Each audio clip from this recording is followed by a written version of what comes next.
नमस्कार मित्रांनो, मी दिलीप कुमार गट्टे, आदर्श शिक्षण क्रीडा बौद्धिशी संस्था देवघाट तालुका जिल्हा बुलढाणा महाराष्ट्र। तर मित्रांनो, आजच्या आपण नवीन ब्लॉगमध्ये आपण सर्वांचे स्वागत आहे। तुम्ही आपला यूट्यूब चॅनलला नवीन असाल तर आपल्या यूट्यूब चॅनलला लाईक करा, शेअर करा, सबस्क्राईब करा। आज आपण घेऊन आलेल्या महत्त्वाची माहिती, नवीन संस्था, नवीन NGO स्थापन झालेल्या संस्थांनी कुठल्या क्षेत्रामध्ये काम करावे या संदर्भात मी तुम्हाला महत्त्वपूर्ण माहिती देणार आहोत मित्रांनो। तो चला जाणून घेऊया। ज्या संस्थेचे नुकतेच नूतनीकरण झालेले असेल, नवीन स्थापन झालेले असेल, संस्था असो, NGO असो किंवा ट्रस्ट असो, कुठल्याही प्रकारची संस्था नवीन स्थापन झालेली असेल तर आपण आपल्या संस्थेच्या माध्यमातून कुठले उपक्रम राबवावे कमी खर्चामध्ये। तर मित्रांनो, आता सध्या पावसाळ्याचे दिवस चालू झालेले आहे। आपण आपल्या संस्थेच्या माध्यमातून वृक्षारोपणाचे उपक्रम तुम्ही राबवू शकता। आज शासनामार्फत पावसाळ्यामध्ये विविध योजनेअंतर्गत वृक्षारोपणासाठी मोफत झाडे दिली जाते।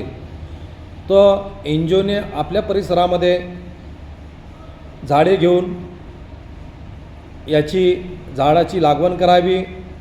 हा एक आपल्या संस्थेच्या माध्यमातून चांगलाच उपक्रम राबवला जाईल व या झाडाचा फायदा पर्यावरणासाठी एक खूप मोठा फायदा होईल व तुमच्या संस्थेचे पण नाव होईल की या संस्थेच्या माध्यमातून वृक्षारोपण केलेले होते।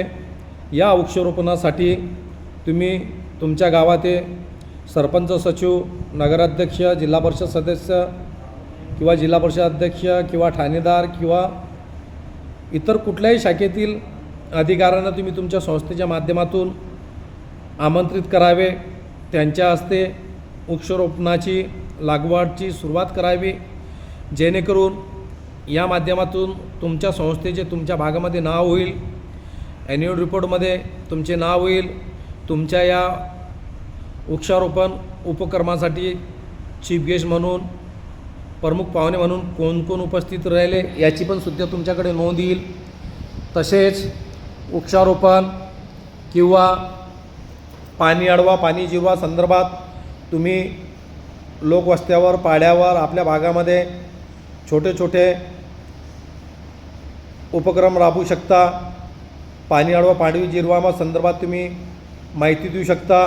ग्रामपंचायतला जाऊन तिथं एक तुमच्या संस्थेचे बॅनर लावावे व पाणी अडवा, पाणी जिरवा संदर्भात माहिती देण्यात यावी व तसेच सर्व शिक्षण अभियान, अशा विविध ज्या शासनाच्या योजना आहेत या योजनेचा प्रचार तुम्ही तुमच्या संस्थेच्या माध्यमातून करावे, जेणेकरून तुमच्या संस्थेचे एक नाव होईल व जेणेकरून पुढील भागामध्ये तुमच्या संस्थेला CSR फंड, आर्थिक मदत शासनाकडून कुठंतरी फायदा होईल व तशीच तुमची संस्था ही प्रवाहामध्ये आलेली असे शासनाच्या लक्षात येईल व यानुसार तुम्ही तुमच्या संस्थेचे उद्धार करू शकता, तुमच्या संस्थेचे नाव करू शकता। शासनाच्या भरपूर योजना तुम्ही संस्थेच्या माध्यमातून राबवू शकता। नवीन स्थापन झालेल्या संस्थांना एक काळजी असते, आपण संस्था स्थापन केली, NGO स्थापन केली, परंतु आपण कोणचा उपक्रम राबवावे यासाठी भरपूर जणांना एक प्रश्न पडलेला असतो। त्याकरिता मित्रांनो, आपण नवीन स्थापन झालेल्या संस्थांनी, NGOने छोटे छोटे उपक्रम राबवण्याला सुरुवात करावी, जेणेकरून असे करता करता तुमचे वर्षाचे 10-12 उपक्रम राबवले जाईल। या 10-12 उपक्रमाच्या माध्यमातून तुम्ही राबवलेल्या उपक्रमाचे फोटो, तुमच्या कार्यक्रमाला उपस्थित लोकांची यादी, तुम्ही उपक्रम कसा राबवला याची संपूर्ण माहिती जवळ जमा करावी व त्यानुसार ॲन्युअल रिपोर्ट करावा व त्यानुसार ऑडिट रिपोर्ट करावा, ITR रिपोर्ट करावा, CSR सर्टिफिकेटचे रजिस्ट्रेशन करावे, नीती आयोगचे रजिस्ट्रेशन करावे। असे करता करता तुमचे उपक्रम 2 ते 3 वर्षामध्ये तुमची संस्था ही चांगल्या प्रकारे प्रवाहात येईल, तुमच्या संस्थेचे नाव होईल व यानंतर तुम्ही शासनाचे कुठल्याही योजनेचे प्रस्ताव मागवण्यात आले त्यासंबंधी तुम्ही सहभाग घेऊ शकता। कोणत्याही योजनेमध्ये सहभाग घेण्यासाठी तुम्हाला तुमच्या संस्थेला किती अनुभव या संदर्भात माहिती विचारल्या जाते। त्यासाठी तुम्ही हे केलेल्या कामाची माहिती हा एक्सपिरियन्स सर्टिफिकेट म्हणून हे तुमची केलेले काम हे तुम्हाला यामुळे नक्कीच तुम्हाला शासनाचे विविध उपक्रम राबवण्यासाठी तुम्हाला संधी मिळेल किंवा तुमच्या संस्थेला याच उपक्रमाच्या माध्यमातून तुमच्या संस्थेला एक चांगला प्रकारचा अनुभव आहे या संदर्भातून तुम्हाला CSR फंड पण मिळू शकतो. या CSR फंडातून तुम्ही तुमच्या भागातील लोकांना संस्थेच्या माध्यमातून फायदा, शिक्षण, आरोग्य असे विविध उपक्रमाचे तुम्ही लाभ मिळवून देऊ शकता. तुमच्या संस्थेचे नाव होईल.